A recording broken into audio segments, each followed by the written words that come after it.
Hey, what's up, guys? It's Wolf here, and we're going to talk about the failure that is known as Anthem. Now, according to an article on Kotaku that I will definitely leave in the description down below, we finally solved it. And before I get into that, I want to go ahead and talk about a game that reminds me of Anthem, and it's called Brink. Not to be connected to the movie that used to be on Disney Channel. That was honestly pretty quirky and goofy, but awesome all the same. But this Brink had so much potential. It was a fusion of parkour and FPS. So before we were able to vault all over things like in Advanced Warfare, this was the game to beat. And then it failed. It was not able to go ahead and live up to the promises that they said they were going to try and accomplish. Sounds familiar? And it hurts because I loved this game when it came out, and then when I played it, I was hugely disappointed to the point where I tried to return the game, and GameStop was like, yeah, so everyone's been doing this.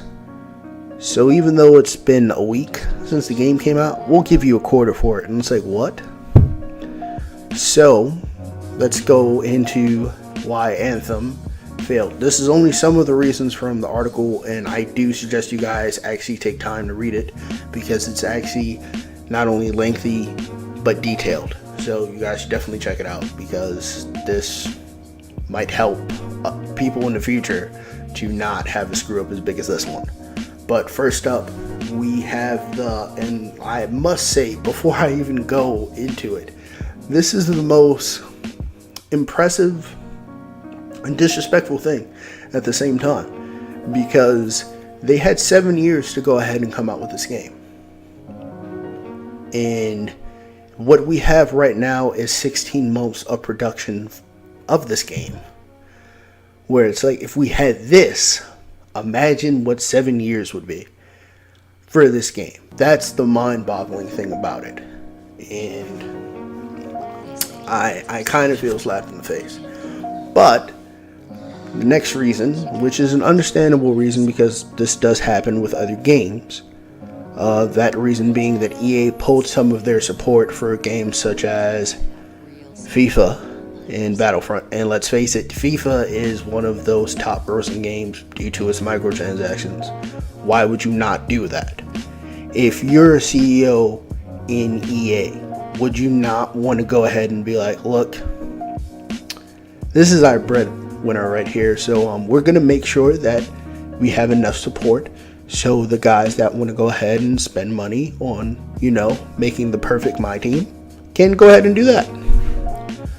So, and it's funny because when me and my friend DJ Bonaparte, and you guys should check out his channel, it's the infamous Degenerates, we talked about this, and he went on a rant about FIFA, and now he doesn't sound as crazy. So, you got me here, DJ. Another thing, and let's, honestly, this, it's just wacky. Honestly, the list is wacky because of the stuff that Anthem pulled. One of the things is they ended up not being able to play the game, and I'll go into detail with that. Some of the people that were a part of the game weren't able to play the game. So that's why we have those moments where it's like, why is this so buggy, or why am I seeing these random red patches on the ground, or why is the sky in one particular spot just randomly an endless empty green. Ladies and gentlemen, I have news for you. That is because we're honestly the beta testers for this game. We paid $65 or more, depending where you're from and what version you bought, to beta test the game. That's why when there's updates, because it's buggy because we didn't know that bug was there. Another thing those roadblocks that we have in the game were purposely there. And what I mean by roadblock is when you play a video game and you're wondering why you can't get to this certain part of the game, or like why this particular part of the game is taking so long in regard to a mission. This was purposely done in Anthem because they knew that the campaign was short. It was shorter than promised. Surprise. And that's why they went ahead and had missions where you had to like look over the place for tombstones and stuff like that. After getting a certain amount of kills or looking at certain sites, just to go ahead and look at tombstones.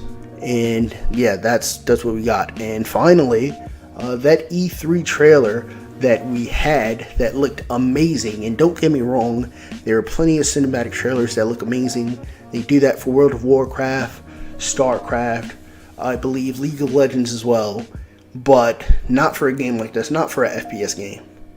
Like, yeah, you kind of lie here and there, but come on. Like, this is ridiculous. And I don't know, even though I'm saying all these things, I feel that this game still has the potential to be a great game. Destiny 2 pulled this off because the first 2 DLCs, as well as like the gameplay when you got the base game, original Destiny fans didn't enjoy it. It wasn't until they went ahead and came out with the Cade DLC that everyone was like, this was actually pretty good. So I feel like this game, if they come out with a big update, and it'll probably be a DLC, they'll be able to fix some of these issues over time, but I hope it doesn't take too long because it might just end up like the game that I just finished telling you guys about. And I feel like even though currently there's rumors that there's new stuff coming in April, big content ahead, they have to make sure that it's something that was promised. Otherwise, Anthem will just be a game that people will make fun of and say it was the worst out of the year. And who knows, if someone has a hard disk copy, it might also be with their old games at some point, collecting dust for the sake of being a disappointment. But with that being said, sorry for that depressing end there. I hope you enjoyed the video. Leave a comment for your opinion and leave a like, and stay tuned for the next video. Till next time.